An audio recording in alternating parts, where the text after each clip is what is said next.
ఉదయం న్యూస్ కి స్వాగతం. బులెటిన్ లో ముందుగా హెడ్లైన్స్. తెలంగాణ భవన్లో బీఆర్ఎస్ నేతల విలేకరుల సమావేశం.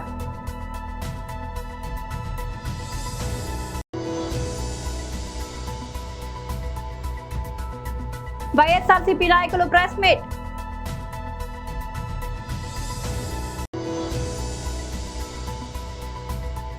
ఓలా, ఊబర్, స్విగ్గీ, జొమాటో సహా పలు సంస్థల సేవలు బంద్.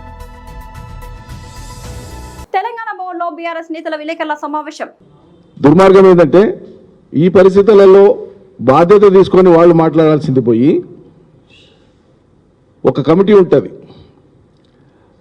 అది స్టేట్ లెవెల్ కమిటీ అంటారు, దాన్ని state level committee for integrated water planning and management అంటారు. అది రొటీన్ కమిటీ, అది శాసనం కాదు, వాళ్ళు చెప్పింది వేదం కాదు, ఉన్న పరిస్థితిని అంచనా వేసి చెప్తారు. కానీ వాళ్ళ అంచనా సరైనది కాదు, లేకుంటే వాళ్ళ అంచనాను బట్టే పోవాలని కూడా లేదు. ఆ స్టేట్ లెవెల్ కమిటీ ఇంజనీర్లు కొంతమంది కూర్చొని వాళ్ళు ఏం చెప్తారు, ప్రభుత్వ పెద్దల యొక్క ఉద్దేశం ఏముందో అనుకొని దానికి అనుగుణంగానే చెప్తారు, దానికి భిన్నంగా చెప్తారా వాళ్ళు ఇంజనీర్లు? ఏమో సార్ ఇప్పుడైతే ఉన్నాయి కానీ భవిష్యత్తులో ఏమన్నా తక్కువైతే అంటే దాన్ని ఆధారం చేసుకొని కలెక్టర్లకు అందరికీ ఆదేశాలు ఇచ్చి జిల్లాలలో ఉండేటువంటి ఇంజనీర్లు కలెక్టర్లు అందరూ కలిసి సమావేశాలు పెట్టి పంటలు వేయకండి అనేటువంటి మాట, వరి వేయకండి అనేటువంటి మాట చెప్పడాన్నే ఒక కార్యక్రమంగా తీసుకున్నారు జిల్లాలలో. ఇంతకంటే అవమానకరమైన, ఇంతకంటే సిగ్గుచేటు అనేటువంటి అంశం ఉంటుందా? కృష్ణానదిలో నీళ్లు పొంగి పొర్లుతూ ఉంటే 2 లక్షల పైచిలకు క్యూసెక్కులు మొదటి ప్రాజెక్ట్ అయినటువంటి రాష్ట్రంలోకి నీళ్లు అడుగుపెట్టిన తర్వాత, కృష్ణా అడుగుపెట్టిన తర్వాత నిండే మొదటి ప్రాజెక్టు జూరాల. ఆ జూరాల దాటి 2 లక్షల పైచిల్ క్యూసెక్లు రోజు కిందికి పోతూ ఉంటే జూరాల మీద ఆధారపడేటువంటి లిఫ్ట్లను స్టార్ట్ చేయరు, జూరాల మీద ఆధారపడినటువంటి కుడియడమ కాలువల వెంబడి ఉండేటువంటి రైతులకు నీళ్ళు ఇవ్వరు. నీళ్లు లేవు, చూస్తాం వస్తావో రావో అని మాట్లాడతారు. ఇప్పుడు నేను ఇందాక చెప్పిన శ్రీశైలంలో 160 టీఎంసీల నీళ్లు ఈ రోజుకు ఉన్నాయి. ఈరోజు ఉదయానికి సమాచారం అది. ఒక దినం గడిస్తే 15-16 టీఎంసీలు ఇవాళ వచ్చేటువంటి వరద ప్రమాణాన్ని లెక్కేసుకుంటే రోజుకు 15-16 టీఎంసీల నీళ్లు యాడపోతాయి శ్రీశైలానికి.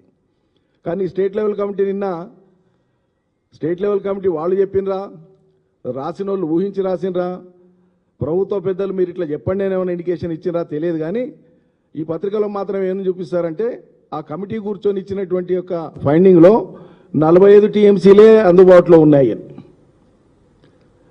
అవసరమైంది 336 టీఎంసీలు, కానీ కృష్ణా బేసిన్లో ఇప్పటికి అందుబాటులో ఉన్నది 45 టీఎంసీలే అని మాట సిగ్గు ఉండాలి కదా. ఈ మాట ఎట్లా వస్తుంది అసలు బయటికి? శ్రీశైలంలో ఇవాళకి ఉన్నది 160 టీఎంసీలు, నిన్నటికి 145 టీఎంసీలు. నిన్న మీటింగ్ టైంకు 145 టీఎంసీల నీళ్లు శ్రీశైలంలోనే ఉన్నాయి. శ్రీశైలం నుంచి ఎగువకు తీసుకుంటేనంటే జూరాలలో 6.5 ఉన్నాయి. జూరాల మీద ఆధారపడినటువంటి చిన్న చితక రిజర్వాయర్లు ఉన్నాయి, అవి నిండుతున్నాయి 5-6, అవి 6 టీఎంసీల దాకా వస్తాయి. వైఎస్ఆర్సీపీ నాయకుల ప్రెస్ మీట్. నియామకాల్లో అన్నీ కూడా అవకతవకలన్నీ కూడా మా నాయకుడు జగన్మోహన్ రెడ్డి గారు కావచ్చు, మా పార్టీ నాయకులు కావచ్చు, ముఖ్యంగా ఎవరైతే డిఎస్సిలో వాళ్ళు అభ్యర్థులు వాళ్ళకి క్వాలిఫికేషన్ ఉన్నప్పటికీ కూడా వాళ్ళకి అవకాశం కల్పించడంలో వాళ్ళందరూ కూడా ప్రశ్నించడం జరిగింది. ప్రశ్నించినప్పటికీ కూడా నారా లోకేష్ అనే వ్యక్తి కనీసం వాటికి స్పందించకపోవడం చాలా బాధాకరం. దాంతోపాటు ఫీజు రియంబర్స్మెంట్ ద్వారా ఏదైతే కాలేజీలో చదువు పూర్తయినప్పటికీ కూడా సర్టిఫికెట్స్ యాజమాన్య దగ్గర ఉంచుకొని విద్యార్థులు పడుతున్న ఇబ్బందులకి వీటన్నిటి మీద కూడా 6, 7, 8 తారీఖులు రిలే దీక్షలు, అదేవిధంగా 10వ తారీఖు నాడు భారీ బహిరంగ ర్యాలీ అని చెప్పని యువకులందరినీ కూడా కలుపుకొని వైఎస్ఆర్ కాంగ్రెస్ పార్టీ నిరసనలు చేయాలని చెప్పని మా నాయకుడు జగన్మోహన్ రెడ్డి గారు ఆదేశిస్తే నిన్న 6వ తారీఖు నాడు విజయవాడ సెంట్రల్ నియోజకవర్గంలో మా మల్లాది విష్ణు గారు మాజీ బ్రాహ్మణ కార్పొరేషన్ చైర్మన్, అదేవిధంగా 2 సార్లు ఎమ్మెల్యేగా పోటీ చేసిన వ్యక్తి, వారు ఏ విధంగా అయితే నిన్న స్థానికంగా ఉన్న అతన్ని ఎమ్మెల్యే అనడం కంటే కూడా రౌడీనో గోండానని పిలిస్తే బాగుంటుందని చెప్పిన ఆలోచన. ఎందుకంటే అతనికి ఎక్కడా కూడా ఎమ్మెల్యే లక్షణాలు ఎక్కడా కనబడవు, శాసనసభ్యుడికి ఉండాల్సిన లక్షణాలు ఏది కూడా అతను లేవు. అతనికి కేవలం ఊగిపోతూ ఇష్టం వచ్చినట్టు కారు దిగిపోయి అతను మాటలు చూస్తుంటే ఒక బజారోడు కూడా అంత నీచంగా మాట్లాడు, అంత దుర్మార్గంగా దరిద్రంగా బోండవమ్మ రౌడీజంగా అక్కడున్న అధికారులు, పోలీసు అధికారులని తోలనాడాడు. అక్కడ వైఎస్ఆర్సీపీ నాయకులను కానీ, ముఖ్యంగా మా బ్రాహ్మణ కార్పొరేషన్ మాజీ చైర్మన్ గారైన మల్లాది విష్ణు గారిని కానీ కోడిగుడ్లేసి, జనరల్గా మీకు అందరికి కూడా తెలిసిన విషయమే, బ్రాహ్మణులు అంటే మా మల్లాది విష్ణు గారు ఎంత అపచారం అంటే కోడిగుడ్డు ఆయన మీద వేయడం అంటే ఎంత అపచారం. కోడిగుడ్డు మూత్రం అని చెప్పని ఇష్టం వచ్చినట్లు వాళ్ళకి, ఎందుకంటే అతని యొక్క స్థితిని, ఎందుకంటే తెలుగుదేశం పార్టీలో అతన్ని నమ్మే పరిస్థితి ఎవరు లేదు. ఈరోజు మాట్లాడితే మీరు గనక మా లోకేష్ గురించి కానీ చంద్రబాబు గురించి మాట్లాడితే ఏదో చేస్తానంటున్నాడు. అసలు ఈ రాష్ట్రంలో తెలుగుదేశం చంద్రబాబు నాయుడిని కానీ నారా లోకేష్ని కానీ కాపులు గొంతు కోసింది చంద్రబాబు నాయుడు అని చెప్పిన వ్యక్తి ఎవరండి? బోండవమ్మ కాదా? ముద్రగడ పద్మనాభ గారిని అవమానించాడు, అందుకే మాకు 2019 నుంచి 2024 వరకు మా అధికారం పోయిందని చెప్పిన వ్యక్తి ఎవరండి? బోండవమ్మ కాదా? నువ్వు మీ నాయకుడిని, మీ చంద్రబాబుని, మీ నారా లోకేష్ని తిట్టుకుంటూ ఇతరులు మేమేమి అడుగుతున్నావు? ప్రశ్నిస్తున్నావు. నువ్వు ఇచ్చిన హామీలు అమలు చేయమని చెప్పి అడుగుతున్నావు. తెలంగాణలో యాప్ ఆధారిత వాహన ఫుడ్ డెలివరీ సేవలకు శనివారం నుండి బ్రేక్ పడనుంది. ఓలా, ఊబర్, ర్యాపిడో వంటి క్యాబ్ సర్వీసులతో పాటు స్విగ్గీ, జొమాటో, జెప్టో వంటి ఫుడ్ డెలివరీ సేవలు రాష్ట్ర వ్యాప్తంగా నిలిచిపోనున్నాయి. ఆగస్టు 8 నుంచి నిరవధిక సమ్మెకు దిగుతున్నట్లు గిగ్ వర్కర్లు జాయింట్ యాక్షన్ కమిటీ జేఏసీ ప్రకటించింది. హైదరాబాద్ నాంపల్లిలోని గిగ్ ఆఫీసులో సమావేశమైన 16 సంఘాల ప్రతినిధులు ఈ మేరకు నిర్ణయం తీసుకున్నారు. తమ సమస్యలను ప్రభుత్వం దృష్టికి పలుమార్లు తీసుకెళ్లినా సరైన స్పందన లేకపోవడంతోనే సమ్మెకు దిగుతున్నట్లు జేఏసీ నేతలు స్పష్టం చేశారు. గిగ్ వర్కర్ల కోసం ప్రత్యేకంగా సంక్షేమ బోర్డును ఏర్పాటు చేయాలని, Telangana gig platform workers rules ను అమలు చేయాలని వారు ప్రధానంగా డిమాండ్ చేస్తున్నారు. యాప్ ఆధారిత రవాణా సేవలకు కనీస ఛార్జ్, కిలోమీటర్కు నిమిషానికి న్యాయపరమైన ఛార్జీలను నోటిఫై చేయాలని కోరుతున్నారు. మోటార్ వెహికల్ అగ్రిగేటర్ మార్గదర్శకాలకు అనుగుణంగా కనీస ఛార్జీలు నిర్ణయించి డ్రైవర్లు, డెలివరీ సిబ్బందికి స్థిరమైన ఆదాయం లభించేలా చూడాలని విజ్ఞప్తి చేస్తున్నారు. ఈడబ్ల్యూఎస్ విద్యార్థుల సమస్యలను ప్రభుత్వం తక్షణమే పరిష్కరించాలని ఈడబ్ల్యూఎస్ స్టూడెంట్స్ జేఏసీ డిమాండ్ చేసింది. శుక్రవారం ఉస్మానియా విశ్వవిద్యాలయం ఆర్ట్స్ కళాశాల వద్ద నిర్వహించిన విలేకరుల సమావేశంలో జేఏసీ నాయకులు తమ ప్రధాన డిమాండ్లను వెల్లడించారు. పోలీస్ నియామకాలలో ఈడబ్ల్యూఎస్ విద్యార్థులకు ప్రిలిమినరీ కట్ ఆఫ్ మార్కులను 60 నుంచి 50కు తగ్గించాలని, అలాగే సిటీఈటీ, టీఈటీ పరీక్షల్లో అర్హత మార్కులను 90 నుండి 75కు తగ్గించాలని కోరారు. జాతీయ స్థాయిలో ఈడబ్ల్యూఎస్ కమిషన్ ను ఏర్పాటు చేసి ఇతర రిజర్వేషన్ వర్గాలకు అమలు చేస్తున్న విధంగానే ఈడబ్ల్యూఎస్ విద్యార్థులకు స్కాలర్షిప్లు, సంక్షేమ పథకాలు అందించాలని విజ్ఞప్తి చేశారు. దేశవ్యాప్తంగా కొనసాగుతున్న రిజర్వేషన్ హఠావో ఆందోళనకు తమ సంఘీభావాన్ని ప్రకటించారు. ఈడబ్ల్యూఎస్ విద్యార్థుల సమస్యల పరిష్కారానికి కేంద్ర, రాష్ట్ర ప్రభుత్వాలు వెంటనే చర్యలు తీసుకోవాలని, లేని పక్షంలో రాష్ట్ర వ్యాప్తంగా ఆందోళన కార్యక్రమాలను మరింత ఉధృతం చేస్తామని జేఏసీ నాయకులు హెచ్చరించారు. ఈ కార్యక్రమంలో ఈడబ్ల్యూఎస్ స్టూడెంట్స్ జేఏసీ వ్యవస్థాపకుడు నల్లమద్ది శివారెడ్డి, పలువురు విద్యార్థి నాయకులు, విద్యార్థులు పాల్గొన్నారు. 75 సంవత్సరాలుగా రిజర్వేషన్ అమలు కానటువంటి కారణంగా ఈ 70 సంవత్సరాల పాటు అగ్రవర్ణాల్లో పేదలు ఎవరైతే ఉన్నారో వాళ్ళు చాలా ఇబ్బందులు పడ్డారు. కేంద్ర ప్రభుత్వం 2019 నుంచి ఈడబ్ల్యూఎస్ 103వ రాజ్యాంగ సవరణ ద్వారా ఈడబ్ల్యూఎస్ అమలు చేస్తుంది. అయినప్పటికీ తెలంగాణ రాష్ట్రం లోపల దాదాపు 4 సంవత్సరాలు డిలే చేసి, ఆలస్యం చేసి చాలా మందికి అన్యాయం చేశారు. 2021 నుంచి తెలంగాణలో అమలు అవుతున్నా కూడా ఏ ప్రిలిమినరీ ఎగ్జామ్స్లలో కూడా ఈడబ్ల్యూఎస్ కన్సిడర్ చేయట్లేదు. ఎగ్జాంపుల్ చూసినట్టయితే గత సంవత్సరం కానిస్టేబుల్ నోటిఫికేషన్ చూసినా, ఈ సంవత్సరం కానిస్టేబుల్ నోటిఫికేషన్ చూసినా కూడా ఈడబ్ల్యూఎస్ క్యాండిడేట్ స్టూడెంట్స్ కి జనరల్ స్టూడెంట్స్ తో ఈక్వల్ గా 60 మార్క్స్ అనేది కట్ ఆఫ్ గా పెట్టారు. ఓసీ స్టూడెంట్స్ తో సమానంగా ఒక reservation candidate, EWS economical weaker student candidate ఒక జనరల్ కేటగిరీ స్టూడెంట్ తో ఎట్లా పోటీ పడతాడు? ఫస్ట్ వీళ్ళు ప్రిలిమినరీ ఎగ్జామ్లనే ఎగిరిపోతున్నారు. రెండోది చూసినట్టయితే టెట్ ఎగ్జామ్స్, ఇక్కడ టెట్ కానీ కేంద్ర ప్రభుత్వం నిర్వహించేటువంటి సీటెట్ ఎగ్జామ్స్ కానీ ఓసీ క్యాండిడేట్స్, ఈడబ్ల్యూఎస్ క్యాండిడేట్స్ కి ఇద్దరికి కూడా 90 మార్క్స్ పెట్టారు. ఒక్క మార్క్ రావాలంటే, టెట్లో ఒక్క మార్క్ పెరగాలంటే దాదాపు 1-2 నెలలు చదవాల్సి ఉంటుంది. ఒకరికి 60 మార్కులు, ఒకరికి 75 మార్కులు, ఒకరికి 90 మార్కులు పెడితే క్వాలిఫై ఎగ్జామ్ లా ఈక్వల్ గా ఉండాలి. ఏదైనా కూడా సరే పెట్టినారు, కనీసం రిజర్వేషన్ అమలవుతుంది 2019 నుంచి. ఆ రిజర్వేషన్ పరంగా కనీసం ఈడబ్ల్యూఎస్ స్టూడెంట్స్ కి కన్సిడర్ చేయాలి టెట్ ఎగ్జామ్లలో కూడా అని డిమాండ్ చేస్తున్నాం. ఎందుకంటే కనీసం ప్రతి సంవత్సరం టెట్ నిర్వహించినప్పుడు ఓపెన్ కేటగిరీ వాళ్ళు ఎవరైతే ఉన్నారో వాళ్ళు కనీసం 10% మంది కూడా క్వాలిఫై అవుతలేరు టెట్ ఎగ్జామ్. దానికి ముఖ్య కారణం ఏంటంటే 90 మార్కులు. మేమేం డిమాండ్ చేస్తున్నామంటే, వాళ్ళ స్టూడెంట్లకు చాలా మంది ఓపెన్ కేటగిరీలో ఎకనామికల్ రిస్ట్రిక్షన్స్ ఉన్నారు, వాళ్ళకు కూడా ఈడబ్ల్యూఎస్ అమలు చేస్తున్నాయి, డిఎస్సీలో అమలు చేస్తున్నారు. కాబట్టి అదే రిజర్వేషన్ టెట్ లో కూడా అమలు చేయాలి. దానికి సంబంధించినటువంటి మార్క్స్ ఏదైతే కట్ ఆఫ్ మార్క్స్ ఉన్నాయో ఈడబ్ల్యూఎస్ స్టూడెంట్స్ కి కూడా 75 మార్కులకు తగ్గించాలని మేము కోరుతున్నాం. పిటిషన్ కూడా వేసినారు సుప్రీంకోర్టులో అక్కడిక్కడ మాకు టెట్ వద్దని చెప్పేసి. కానీ మేము ఒక డిమాండ్ చేస్తున్నాం, ఇన్ సర్వీసెస్ టీచర్స్ అనే వాళ్ళకి క్యాస్ట్ని ఆపాదించకూడదు, రిజర్వేషన్ ఆపాదించకూడదు. వాళ్ళు టీచర్ అంటే టీచరే, వాళ్ళందరికీ కూడా కట్ ఆఫ్ మార్క్స్ ఒకే విధంగా ఉండాలి ఇన్ సర్వీస్ టీచర్లకని మేము అడుగుతా ఉన్నాము, డిమాండ్ చేస్తూ ఉన్నాము. ప్రతి ప్రిలిమినరీ ఎగ్జామ్స్లలో కూడా ఈడబ్ల్యూఎస్ అమలు చేయాలి. మాకు అన్యాయం జరుగుతూ ఉంది. టెట్లో క్వాలిఫై కాక 90 మార్కులు నుండి క్వాలిఫై కాకపోవడం వలన చాలా మంది డిఎస్సికి అర్హత సాధించలేకపోతున్నారు. ఇది చాలా ఇబ్బందికరమైన విషయం. గ్రామీణ ప్రాంతాల్లో చాలా మంది పేదలు ఉన్నారు, వాళ్ళకి న్యాయం చేయాలని చెప్పేసి మేము ప్రధాన డిమాండ్ చేస్తున్నాము. ఈ గత సంవత్సరం పోలీస్ కానిస్టేబుల్ రిక్రూట్మెంట్ లోపల అందరికీ ఈక్వల్ గా 60 మార్క్స్ పెట్టినారు, నెగిటివ్ మార్కింగ్ పెట్టి. కానీ ఆ సమయంలో రిజల్ట్ అనౌన్స్మెంట్ అయిన తర్వాత, బయటికి రిజల్ట్ వచ్చిన తర్వాత చాలా మంది కొట్లాడి రిజర్వేషన్ కేటగిరీ పరంగా కట్ ఆఫ్ తగ్గించుకున్నారు. కానీ ఈడబ్ల్యూఎస్ తగ్గించలేదు. ఆ రోజు మేము ఏ ధర్నాకు ఎక్కడ కూడా పిలుపుని ఇవ్వలేదు, ఎందుకంటే శాతీయంగా ప్రభుత్వం మీద నమ్మకంతో ఉన్నాం. కానీ ఆ రోజు అన్యాయం చేశారు. ఇప్పుడు ఇచ్చినటువంటి కానిస్టేబుల్ నోటిఫికేషన్ కూడా కొన్ని రిజర్వేషన్ కేటగిరీ వాళ్ళకి తక్కువ మార్కులు పెట్టి ఈడబ్ల్యూఎస్ కు మాత్రం ఇలాంటిది కన్సిడర్ చేయకుండా, ఇలాంటిది పరిగణలోకి తీసుకోకుండా ఓపెన్ కేటగిరీతో సమానంగా పెట్టారు. దీనివల్ల ప్రిలిమినరీ ఎగ్జామ్ లో చాలా మంది ఎగిరిపోతున్నారు, చాలా మంది బాధపడుతున్నారు. దయచేసి ఈ కానిస్టేబుల్ నోటిఫికేషన్ లోపల మాకు ఈడబ్ల్యూఎస్ అమలు చేయాలని చెప్పి మేము ప్రాధాన్యపడుతున్నాం. మేము డిమాండ్ చేస్తా ఉన్నాం ప్రభుత్వాన్ని, ఈ రాష్ట్ర ప్రభుత్వాన్ని. నంద్యాల జిల్లా నందికొట్కూరు నియోజకవర్గంలోని జూపాడు బంగ్లా మండలం మండ్లెం గ్రామంలో నిర్వహించిన ఇంటింటికి కూటమి ప్రభుత్వం డోర్ టు డోర్ ప్రచార కార్యక్రమంలో నందికొట్కూరు శాసనసభ్యులు గిత్తా జయసూర్య పాల్గొన్నారు. ఈ సందర్భంగా ప్రతి ఇంటికి వెళ్లి కూటమి ప్రభుత్వం 2 నెలల్లో అమలు చేసిన సంక్షేమ పథకాలు, అభివృద్ధి కార్యక్రమాలను ప్రజలకు వివరించారు. ప్రజల సమస్యలను అడిగి తెలుసుకుంటూ వాటి పరిష్కారానికి కట్టుబడి పనిచేస్తామని హామీ ఇచ్చారు. అనంతరం మంచినీళ్ల బోరును ఓపెనింగ్ చేసి ప్రజలకు మంచినీటి సౌకర్యార్థం మంచినీటిని విడుదల చేశారు.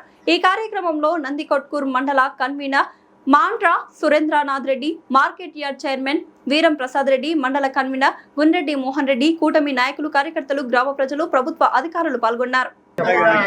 రైతు భరోసా కాదన్నా, అన్నదాత సుఖీభవనా. పెట్టుకోండి, డబ్బులు వచ్చినప్పుడు పథకం గుర్తులేదు. ఇట్లా ఎవరికైనా పెన్షన్ వస్తుంది అయిపోయిందా?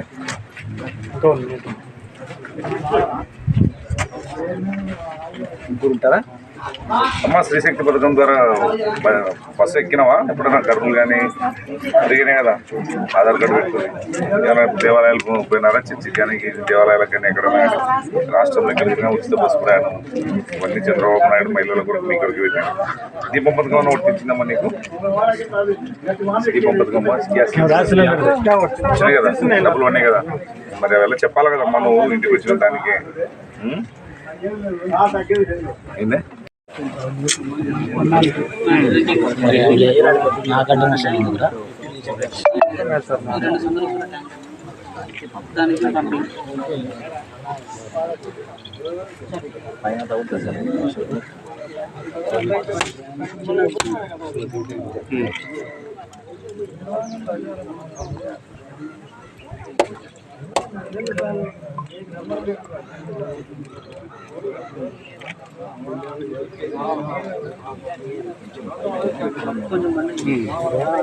ప్రతాపన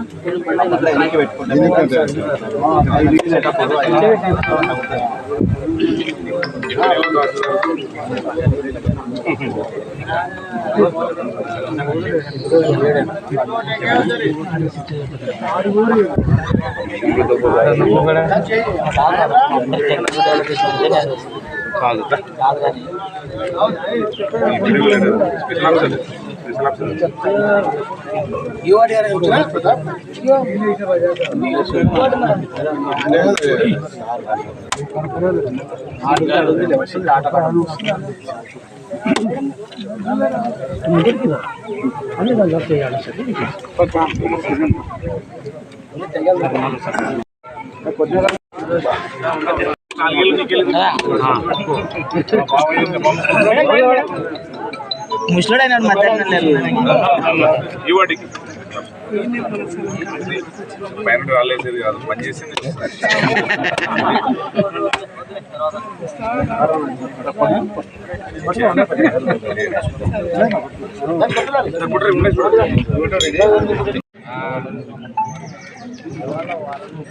మంచి పూజలే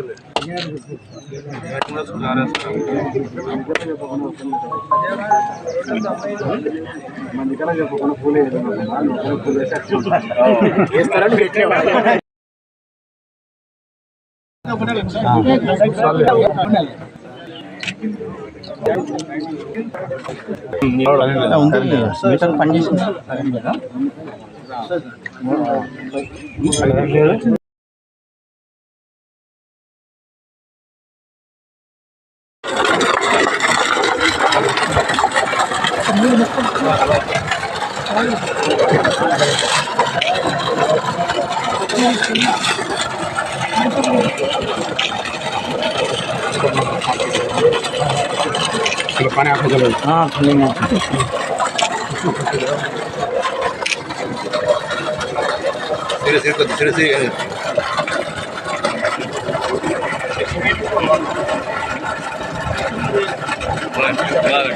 మేడ్చల్ మల్కాజ్గిరి జిల్లా కీసర పోలీస్ స్టేషన్ పరిధిలోని బోగారం గ్రామంలో బ్యాటరీలను చోరీ చేస్తుండగా ఇద్దరు అనుమానిత దొంగలను స్థానికులు లారీ యజమానులు పట్టుకున్నారు.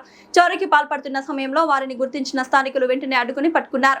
ఆగ్రహానికి గురైన కొందరు స్థానికులు లారీ ఓనర్లు దొంగలను దేహశుద్ధి చేశారు. విషయం తెలుసుకున్న కీసర పోలీసులు వెంటనే సంఘటనా స్థలానికి చేరుకుని ఇద్దరు అనుమానితులను తమ అదుపులోకి తీసుకున్నారు. బాధితులు ఇచ్చిన ఫిర్యాదు మేరకు కేసు నమోదు చేసి చోరీ ఘటనకు సంబంధించిన పూర్తి వివరాలపై దర్యాప్తు చేపట్టారు. ఈ ఘటనతో బోగారం గ్రామంలో కొంతసేపు ఉద్రిక్త పరిస్థితులు నెలకొన్నాయి. నిందితులు గతంలో కూడా ఇలాంటి చోరీలకు పాల్పడ్డారా అనే కోణంలో పోలీసులు విచారణ కొనసాగిస్తున్నారు.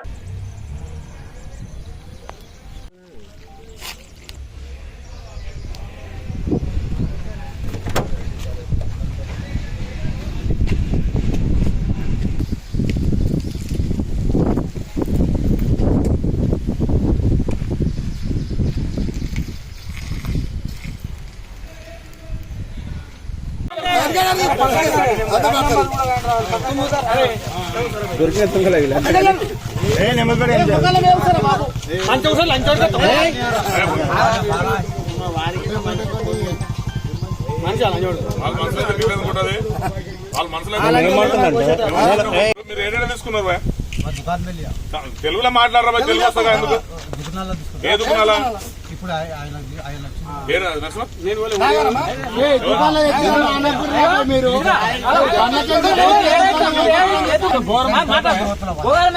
స్క్రాప్ దుకాణం కాదు, ఎందుకు ఆపినావు? ఎక్కడి నుంచి వచ్చినావు? మసీరాబాద్ నుంచి అవుటర్ రింగ్ రోడ్ కాక మసీరాబాద్ అంతా ఎక్కడ అట్టే పోతాం.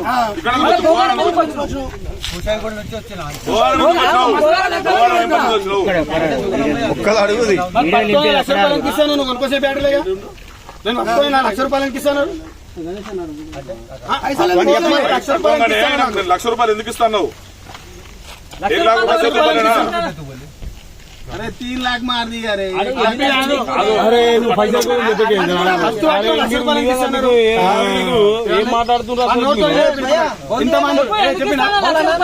ఎవడో ఒకరు అడుగురు ఇంతమంది అడుగుతారా మీరు?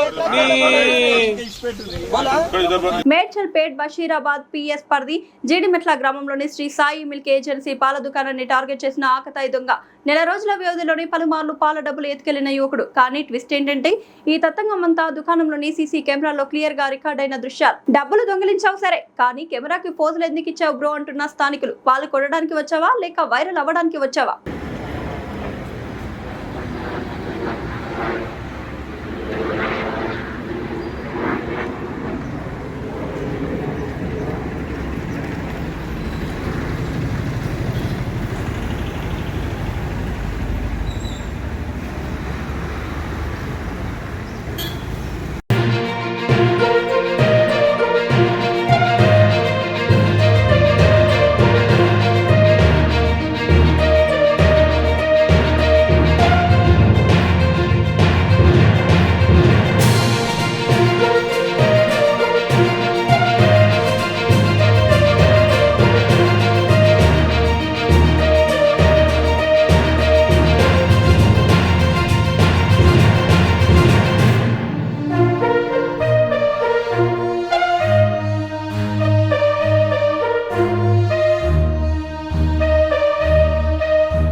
బులెటిన్ ముగించే ముందు హెడ్లైన్స్ మరోసారి.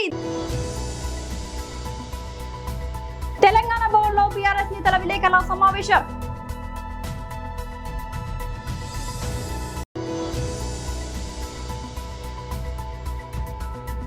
వైఎస్ఆర్సీపీ నాయకులు ప్రెస్ మీట్.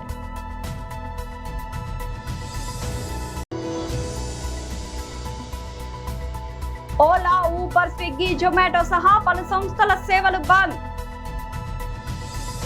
ఇది వాళ్ళ బులెటిన్ అప్డేట్. మరొక బులెటిన్ మళ్ళీ కలుద్దాం. అంతవరకు సెలవు.